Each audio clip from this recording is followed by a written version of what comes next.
Ganyan na po, binibendalo, ganyan na ang mentalidad ng ating kasalukuyang administrasyon, mga kasama. Iniisip nyo ba, isang abogadong katulad ko, na wala naman ng ibang hanap buhay, di naman tayo kontraktor, wala naman tayong malaming ari-arian sa Cavite Province. Tingin nyo, i-risk ko yung aking profesyon, yung aking hanap buhay, yung future ng pamilya ko, by filing a frivolous complaint against a sitting Secretary of Justice na maaari akong buweltahan?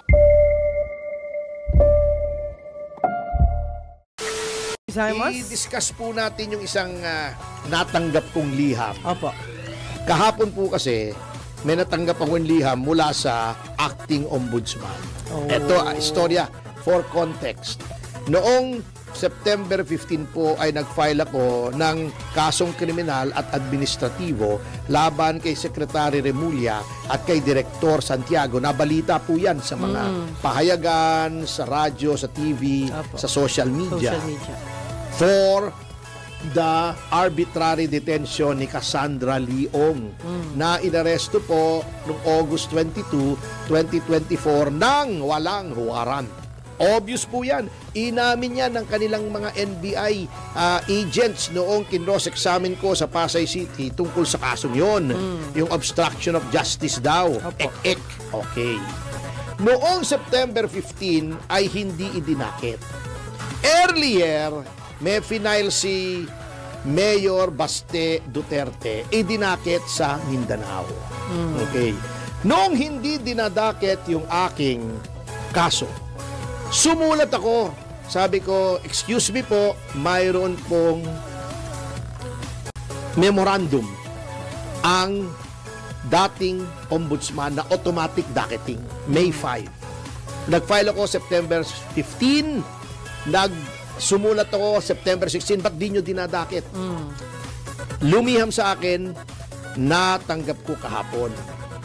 Ang masasabi ko lang, Mr. Acting Ombudsman, kung nais mong insultuhin ang iyong panunumpa bilang abogado at bilang public servant at gusto mong insultuhin iyong institusyon na ombudsman kung saan matagal ka na, wag mo namang insultuhin ang aking intelligence. Bakit? Ang iyong dahilan kung bakit hindi mo dinakit yung aking complaint. At siguro na kung bakit mo inandakit yung kay Baste Duterte, may sinasabi ka na noon na September 17, may inisyu kang 2 department order na sinasabi mo, rescinded na yung May 5, 2025 order ng dating ombudsman. Yun ang dahilan mo, Mr. Vargas. Obvious naman na ginawa mo yun para magkaroon ng clearance si Boying Remulla. Huwag na tayo maglokohan dito.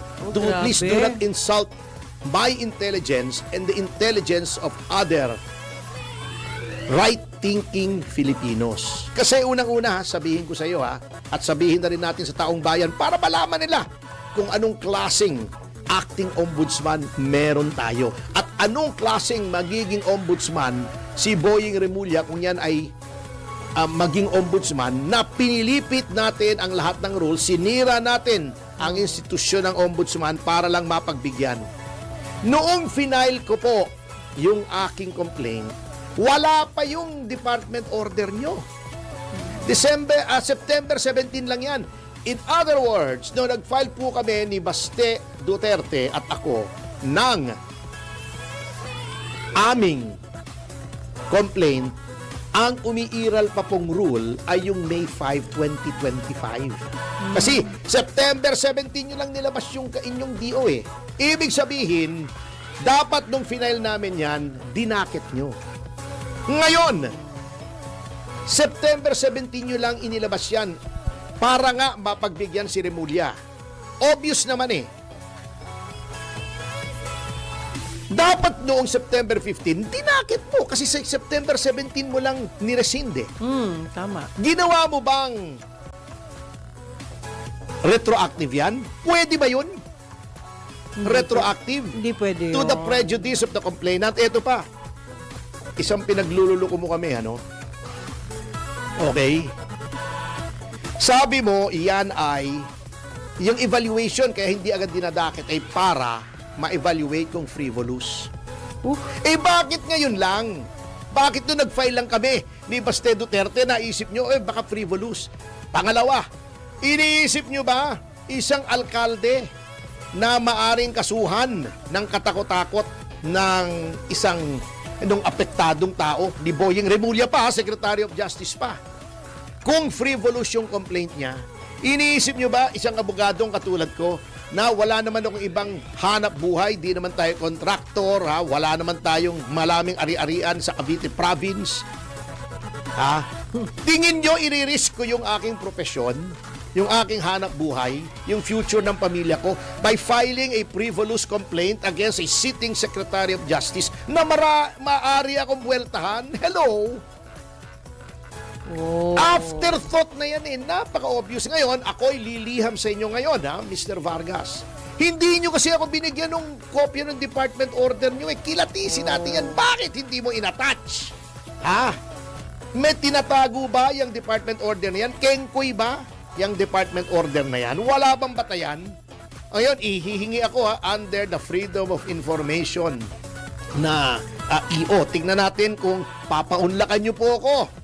Bigyan nyo ako niyan para matignan natin, kasi kung wala po sa lugar yan, kung wala sa hulog yung ginawa nyo, kayo naman ang aking kakasuhan. So, bigyan nyo kami for the sake of transparency. Ombudsman kayo. You are supposed to be the last bastion aside from the Supreme Court. Siyempre, at the first instance, ombudsman ang lalapitan mo. You're supposed to be yung last line of defense against government venalities, against graft and corrupt practices. Kayo pa ang hindi transparent, bigyan nyo ako ng kopya niyan. Kilatisin po natin. Malaman natin kung may pananagutan kayo. Kaso mo, ang problema, eto nga sinasabi ko, di ba?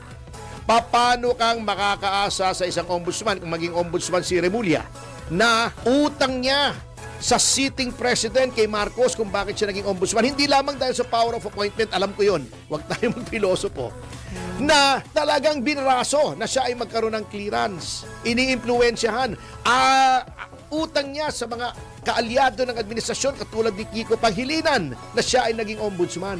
Paano kami dudulog dyan ngayon? Ikaw, na pinagbigyan mo si Remulla, pinilipit mo yung rules para siya ay magkaroon ng clearance, paano kita didemanda ngayon kung si Remulla ang magiging ombudsman? Di may utang na loob sa iyo yan. Yun na. Bago yung sinasabi nila, na nangako daw si Remulla na siya pag naging ombudsman magiging patas siya. O siya ay hindi niya i-weaponize ang ombudsman. Hindi po ganoon ang tao na porkit naging ombudsman nag-iba na. Hindi naman siya siguro si Saul, na nung pumunta sa Damascus ay naging si Pablo, si Apostol Pablo. Ayun. Nakita niyo na kung paano niya wineponize ang DOJ. Ginamit para sa mga kalaban ng administrasyon. Ayaw nga niyang pa-issuehan ng freeze order si Martin Romualdez. Sabi niya, hindi daw kasi sumisipot si Gutesa. Nag-sworn statement na nga sa Senado. Ginril na nga, di ba? Oo. Kinross examine na nga ng mga kakampi ni Martin Romualdez dun sa Senado, di ba? Oo. Ng mga taong alam natin na malapit kay Martin Romualdez. Ayun ang statement. Yung pag-cross-examine kay Gutesa, sworn statement din yun. Part yun ng kanyang sworn statement before the Blue Ribbon Committee. Hindi ba sapat yun para i-freeze yung mga bank accounts ni Martin Romualdez? Diyan pa lang yung ginawa mo kay Teves, yung ginawa mo sa mga ibang tao, wini-weaponize mo, yung ginagawa mo sa amin ng mga vloggers, hindi naman dapat sa DOJ yan, sa PASA yan, inako mo. Para dyan sa'yo, desisyonan, gumawa ka pa ng panel na walang base sa any department circular na ikaw din na nag-issue last year. Papapaniwala mo kami na pag nagpunta ka sa ombudsman, bigla ka magiging neutral. Hello? Di ba may kasabihan, a leopard or a zebra cannot change its stripes. Di ba? Hindi basta-basta mababago. So don't, siguro, tell it to the Marines. Sabihin mo kay Gutesa. Yan, sinasabi mo yan. Ganyan na po. Kapilipit. Ganyan na po. Binibend the law. Ganyan na ang mentalidad ng ating kasalukuyang administrasyon, mga kasama. Ha?